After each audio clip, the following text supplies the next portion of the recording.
আসসালামু আলাইকুম। আজকে চলে আসলো ঢাকা থেকে আমার বন্ধু সাব্বির এবং অ্যালেক্স সবুজ আমার বার্থডে উপলক্ষে এবং আমার দুলাভাইয়ের বাসায়। তো সবাই আসছে।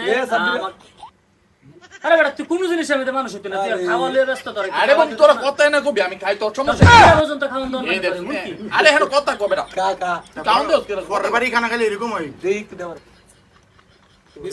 যাই হোক, সাব্বির এবং অ্যালেক্স সবুজ আমার বার্থডে সারপ্রাইজ দেওয়ার জন্য এটা আমার জন্য অনেক বড় পাওয়া। মজা হইছে অসংখ্য ধন্যবাদ জানাই বন্ধু সাব্বিরকে, অ্যালেক্স সবুজ বন্ধুকে এবং আমার দুলাভাইকে, হাকিম ভাই আছে, জাতির দাদা আছে, আরো অনেকে আছে। কিন্তু মানুষ ভালো না ওই এখন পর্যন্ত আমার শোরুমে যাই নাই।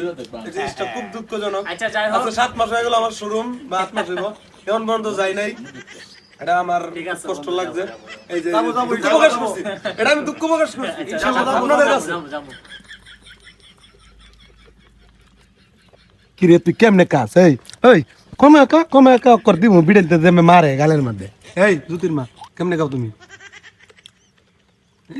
নিলো সবুজ হতে বাবা তুই। আয় একটা বইরা খাইতাছে, এটা কোনো কথা?